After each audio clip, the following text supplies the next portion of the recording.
Assalamualaikum warahmatullahi wabarakatuh. Selamat pagi mahasiswa ES semester 4. Di sini saya sampaikan mengenai UTS dan juga tugas yang harus Anda kerjakan, di mana tugas ini nanti berkaitan dengan surat edaran yang kemarin kita terima, di mana untuk UTS kali ini nanti kaitannya dengan bagaimana Anda mampu untuk membuat suatu produk, suatu karya ilmiah ataupun suatu artikel. Adapun kaitannya dengan statistika, karena memang statistika ekonomi ini nanti kaitannya dengan penelitian, otomatis nanti harapannya dari apa yang Anda pelajari dalam statistika ini nanti dapat dituangkan menjadi sebuah karya ilmiah. Karya ilmiah yang saya maksud yang sederhana saja, yaitu tentang Anda membuat sebuah artikel di mana nanti artikelnya bisa disubmit dalam sebuah jurnal online. Untuk soalnya, karena memang materi statistika ini dalam satu semester, di mana dari sebelum semester itu kemarin kita sudah sampai ke pengumpulan data, nanti akan ditambah lagi dengan penyajian data. Maka dari itu soal untuk UTS-nya itu hanya sampai ke penyajian data. Jadi belum sampai ke pembahasan, karena pembahasan di dalam karya ilmiah ya. Ini kalau ini filenya ini nanti saya share ke Anda semua tentang file yang ini. Tentang ini ya, tentang beberapa ini soalnya. Jadi soalnya itu nanti berkaitan dengan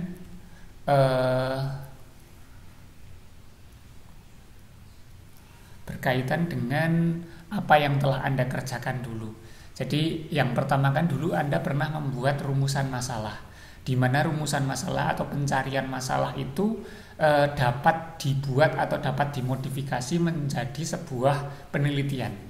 Nah, dari penelitian yang kita bahas kemarin itu kan penelitiannya adalah korelasi dengan menggunakan statistika, artinya korelasi dengan menggunakan data kuantitatif. Maka dari itu saya harapkan Anda nanti bisa membuat judulnya yang pertama. Anda bisa membuat judulnya, di mana judulnya itu nanti dapat berbentuk dapat dalam dua bentuk. Yang pertama adalah judulnya begini, misalnya Anda mengkaji tentang hubungan antara, ini kalau saya berbicara kayak yang lebih lanjut ya, misalnya tentang subjeknya adalah saham dari Telkom, misalnya subjeknya adalah saham Telkom, dari harga saham Telkom dari tahun 2010 sampai 2020 misalnya seperti itu. Itu subjeknya. Subjeknya adalah harga saham Telkom dari 2010 sampai 2020. Kalau ada tahunnya berarti ini pasti datanya time series kan gitu. Lalu variabelnya adalah dari harga saham ini yang ingin dikaji adalah mengenai modal perusahaan sama ROA-nya misalnya, atau ROE atau jangan ROA lah yang terlalu sulit itu ya. Misalnya mengenai modal perusahaan dan peminatnya, atau misalnya jumlah peminat sahamnya sama harga sahamnya. Atau misalnya yang saya buat lebih ringkas lagi, yang kemarin Anda buat misalnya, subjeknya misalnya mahasiswa Stainu misalnya, lalu variabelnya adalah variabelnya itu misalnya uang saku dan juga pengeluaran, atau variabelnya adalah pendapatan dan juga pengeluaran, atau misalnya variabelnya variabelnya itu kalau dari mahasiswa misalnya pengeluaran dan juga IPK, itu juga bisa ya. Jadi kalau misalnya subjeknya mahasiswa, kalau subjeknya mahasiswa kan berarti datanya bukan time series ya, karena nggak ada tahunnya. Berarti subjeknya mahasiswa, berarti nanti untuk namanya itu nanti dari nama mahasiswanya, misalnya mahasiswa A, B, C, D, itu nama mahasiswanya. Variabelnya misalnya tadi pengeluaran sama IPK atau prestasi kan gitu dari IPK-nya. Berarti karena yang pengen dikaji adalah variabel tentang pengeluaran dan juga IPK, maka nanti ininya atau judulnya adalah hubungan antara variabel antara pengeluaran dan juga IPK dari mahasiswa Stainu Temanggung gitu nanti. Itu nanti untuk judul kalau untuk yang pertama, ataupun yang kedua pengaruh juga bisa. Misalnya pengaruh pengeluaran mahasiswa terhadap IPK mahasiswa gitu.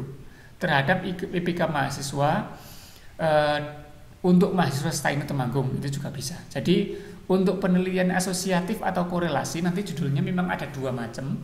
Bisa dalam bentuk hubungan antara apa dan apa, atau pengaruh dari variabel apa terhadap variabel apa terkait mahasiswa berapa, dalam mahasiswa berapa, atau untuk mahasiswa apa, untuk mahasiswa STAINU Temanggung misalnya gitu. Atau kalau mau lebih spesifik untuk 20 mahasiswa STAINU Temanggung misalnya seperti itu. Jadi tentu saja untuk kaitannya sama judul ini berkaitan dengan rumusan masalah yang Anda buat. Dan tentu saja nanti berkaitan dengan data yang telah Anda kumpulkan. Mungkin agar lebih teknis saya bisa memberikan contoh. Ini contoh saja. Jadi tentu saja untuk mengerjakan UTS ini atau tugas UTS ini tentu saja Anda harus sudah sampai ke yang kemarin tugas yang untuk pengumpulan datanya, di mana dalam pengumpulan data kemarin itu Anda sudah sampai ke pembuat tabel dari datanya ya. Jadi misalnya data Anda kemarin subjeknya adalah mahasiswa STAINU misalnya ya. Lalu yang Anda kaji adalah 20 mahasiswa gitu. Maka Anda pasti sudah bisa membuat tabelnya, berarti nomornya adalah 1 sampai 20 karena yang dikaji adalah 20 mahasiswa kan gitu. Nomor 1 sampai 20, lalu nama mahasiswanya siapa gitu. Lalu misalnya yang dikaji tadi mengenai pengeluaran dan juga IPK, berarti variabel satunya ini adalah pengeluaran, ditulis nanti pengeluaran. Variabel 2-nya adalah nilai IPK-nya, nanti didata pengeluaran dalam 1 bulan berapa, untuk mahasiswa 1, mahasiswa 2 berapa, variabel 2 IPK-nya berapa, IPK-nya berapa, IPK-nya berapa. Jadi sudah ada tabel seperti ini, sehingga dari tabel ini nanti Anda sudah bisa membuat judulnya, judul yang tadi. Kalau datanya itu adalah seperti ini, artinya mahasiswa, uang saku, lalu mahasiswa, pengeluaran, dan juga nilai IPK, berarti judulnya bisa dua macam. Bisa saja hubungan antara uang saku, hubungan antara pengeluaran dan IPK untuk 20 mahasiswa STAINU Temanggung, bisa seperti itu. Atau bisa pakai pengaruh pengeluaran terhadap IPK mahasiswa STAINU Temanggung, itu juga bisa. Jadi silahkan Anda sesuaikan dengan data yang Anda pilih, di mana data Anda itu tentu saja berkaitan dengan rumusan masalahnya, jadi berkaitan dengan tabel yang telah Anda buat. Jadi ininya kalau Anda sudah bisa membuat tabel yang ini, pengumpulan data, sebetulnya harusnya sudah bisa merangkai judulnya. Lalu bagaimana kalau datanya time series? Kalau datanya time series, otomatis namanya ini pasti bukan nama ya, tapi tahun kan gitu. Jadi bisa saja masalah yang Anda buat itu adalah datanya time series. Datanya time series misalnya Anda ingin mengkaji mengenai subjeknya adalah Kabupaten Temanggung misalnya. Subjeknya Kabupaten Temanggung, variabelnya adalah pendapatan daerah sama misalnya jumlah tenaga kerja, atau tenaga kerja dengan pendapatan daerah misalnya kayak gitu. Berarti terus dari Kabupaten Temanggung ini yang Anda kaji adalah dari tahun 2010 sampai 2020. Maka nanti nomornya ini 1 sampai 11 kan gitu. Lalu ini dari tahunnya nanti ditulis dari 2010, 2011, 2012 sampai 2020. Variabelnya tadi adalah apa? Variabel tentang jumlah tenaga kerja. Jadi jumlah tenaga kerjanya pada tahun 2010 berapa, tahun 2011 berapa, terus sampai 2020. Lalu pendapatan daerahnya berapa? Tahun 2010 pendapatan daerahnya berapa, sampai tahun 2020 pendapatan daerahnya berapa. Dari tabel yang semacam ini, dari tabel yang untuk yang time series, nanti pun Anda bisa membuat sebuah rumusan masalahnya. Dan dari rumusan masalah itu nanti bisa dibuat judulnya. Jadi judulnya tadi kan bisa hubungan atau pengaruh, berarti Anda bisa membuat, misalnya kalau tadi kan mungkin saya tulis agar lebih jelas.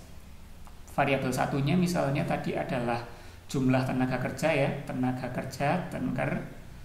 kerja, lalu berkaitan dengan pendapatan daerah, PAD, pendapatan asli daerah misalnya seperti ini. Dari tahun misalnya tadi dari tahun 2010 sampai terakhir misalnya 2020 misalnya kayak gitu ya. Lalu dari jumlah tenaga kerjanya, misalnya jumlah tenaga kerjanya 2000 sekian gitu ya. Lalu sampai tahun 2020 naik menjadi 3100 misalnya. Lalu pendapatan daerahnya sekian miliar misalnya kayak gitu. Ini hanya contoh saja. Lalu dari tabel yang semacam ini pun nanti Anda bisa membuat judulnya. Judulnya misalnya pakai hubungan, berarti hubungan antara hubungan antara jumlah tenaga kerja dengan pendapatan asli daerah Kabupaten Temanggung dari tahun 2010 sampai 2020. Bisa pakai seperti itu atau pakai pengaruh juga bisa. Judulnya memakai kata pengaruh. Pengaruh tenaga kerja terhadap pendapatan asli daerah Kabupaten Temanggung dari tahun 2010 sampai 2020. Juga bisa seperti itu. Jadi silahkan disesuaikan dengan tabel yang sudah Anda buat. Tentu saja Anda tidak bisa membuat judul kalau tabelnya belum jadi. Intinya seperti itu. Di mana tabel ini Anda sudah selesaikan ketika melakukan pengumpulan data. Dan karena ini nanti harapannya ada produk dari sebuah penelitian, maka mungkin ya itu tugas Anda kalau bisa, kalau misalnya tugasnya terlalu kok nggak merasa dari yang Anda buat kok merasa nggak layak untuk dijadikan karya ilmiah, itu coba Anda bisa modifikasi lagi, nggak apa-apa. Jadi Anda bisa modifikasi, oh saya kok merasa kok judul saya kok kurang bagus ya, subjek saya kok kurang bagus untuk diangkat dalam sebuah penelitian. Nah, misalnya kok kurang seperti itu, coba Anda buat menjadi lebih bagus lagi. Anda bisa memakai data di BPS, bisa memakai data yang Anda cari di BPS Temanggung, atau mencari data yang real, misalnya data dari desa Anda, data dari puskesmas, atau data dari apa ya misalnya, data dari posyandu, atau data dari PKK ya, ibu-ibu PKK, atau data dari RT RW, kan bisa, yang berkaitan dengan ekonomi kan gitu. Silahkan Anda kaji sendiri. Lalu yang selanjutnya adalah berkaitan dengan, jadi setelah judul itu nanti Anda mengkaji mengenai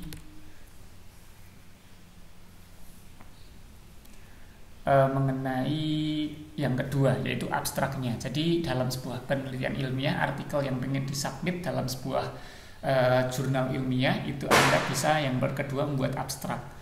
Abstrak adalah kalimat yang lugas, ya cirinya di situ ya. Kalimatnya lugas, tidak bertele-tele, SPOK-nya jelas, dan tidak intinya titik. Semua harus diakhiri titik kalau kalimatnya sudah selesai, dan kalimatnya lugas. Jadi harus jelas mana subjek, predikat, objeknya, itu harus jelas. Itu pun berlaku untuk yang lain, terutama di abstrak memang ya. Abstrak memang harus SPOK-nya jelas. Dan abstrak ini kalau bisa jangan terlalu banyak, cukup bahkan kalau saya buat biasanya satu paragraf, maksimal 2 paragraf lah, 2 paragraf. Dimana dari abstrak ini Anda nanti membuat tujuan penelitian. Tujuan penelitian berarti nanti Anda langsung memberikan tujuannya. Jadi kalau misalnya tadi saya mengkaji mengenai hubungan antara apa ya misalnya tadi, hubungan antara jumlah tenaga kerja dengan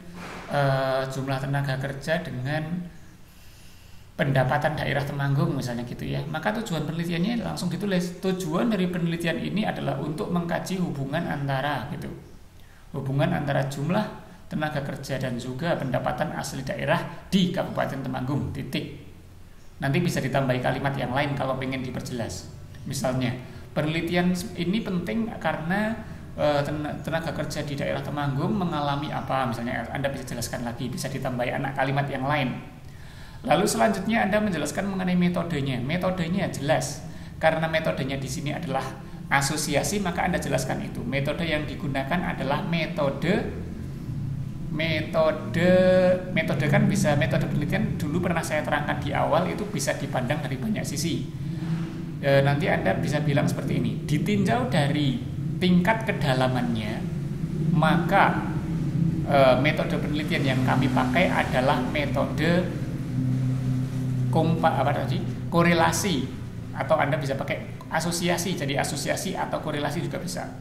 Metode asosiatif, di mana digunakan, di mana data yang kami uji adalah data kuantitatif. Nah seperti itu. Karena memang ini adalah asosiatif, datanya kuantitatif, artinya datanya dalam bentuk angka.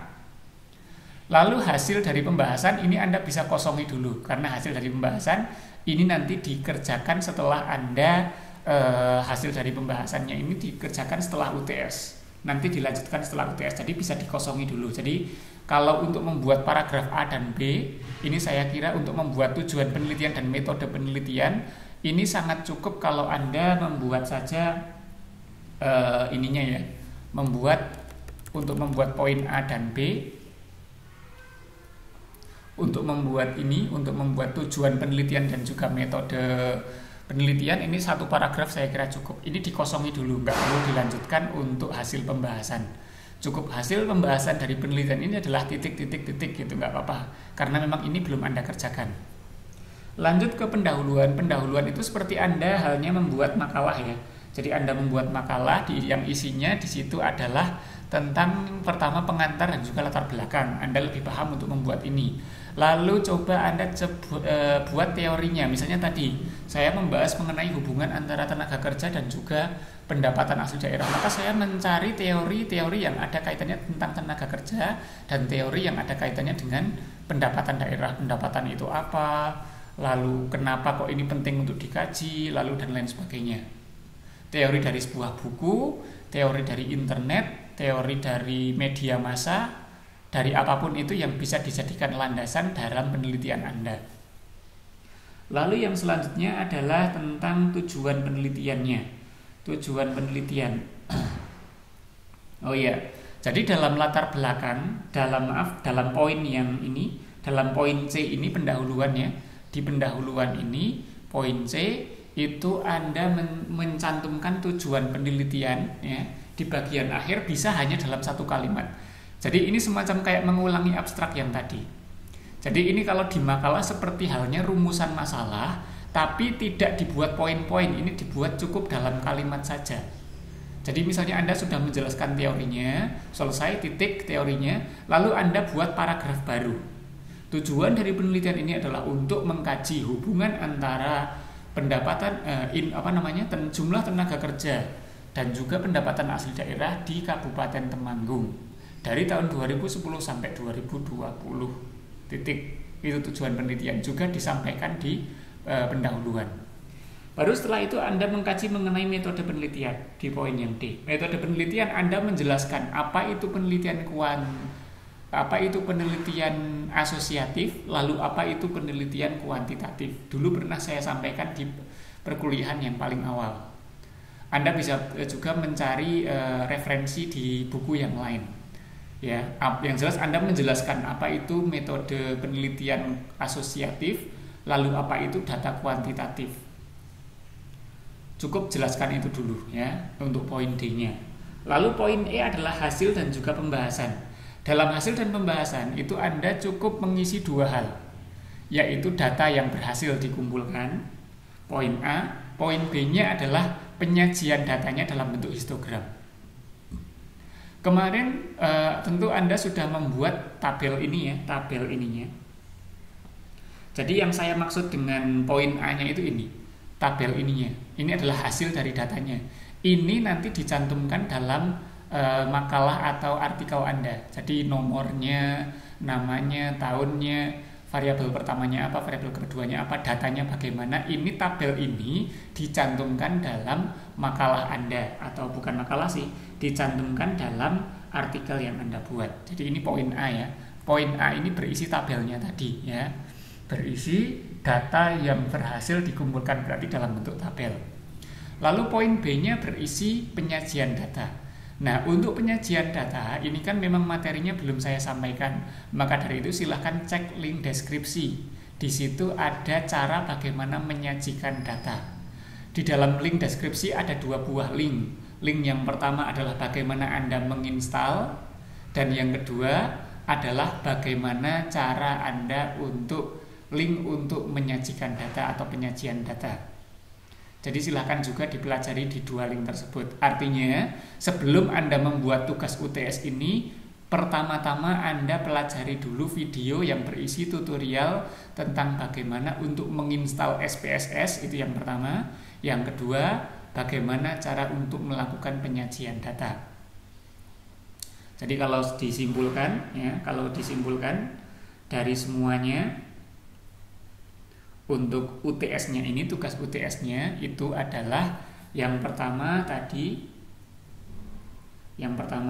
itu jangan langsung dikerjakan dulu ya, tapi cek link deskripsi dulu.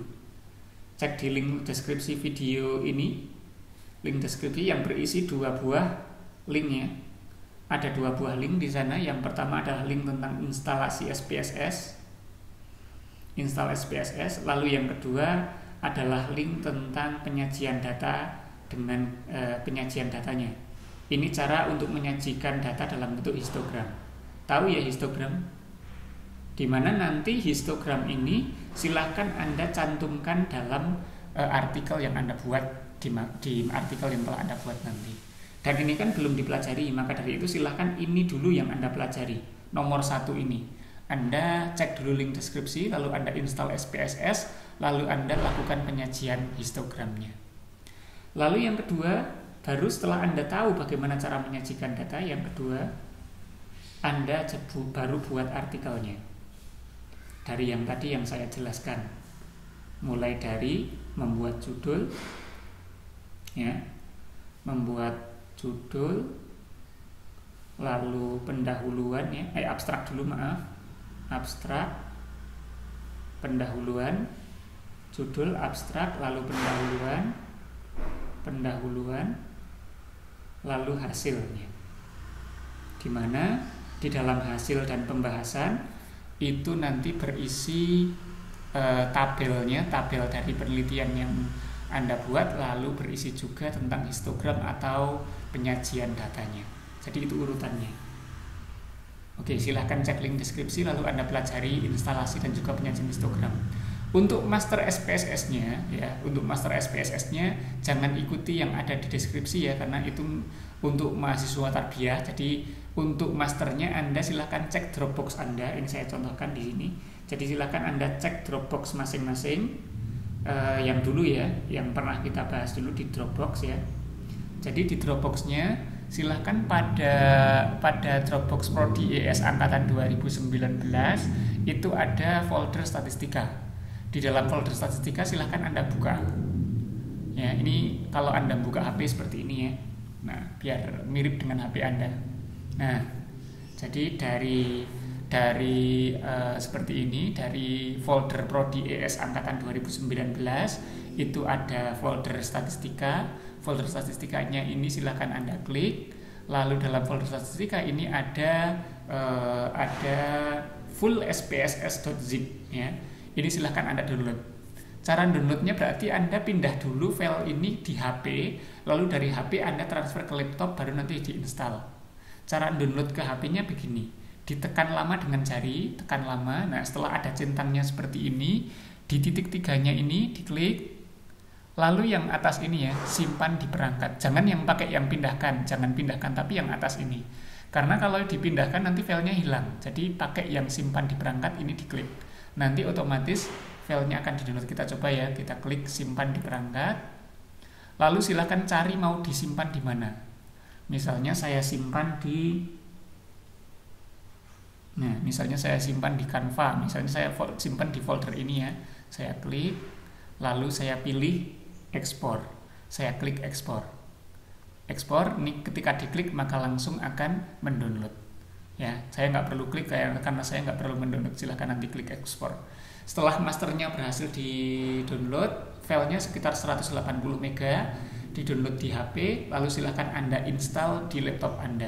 Dipindah ke laptop lalu Anda install. Cara menginstalnya bagaimana? Silahkan cek link deskripsi untuk cara penginstalannya.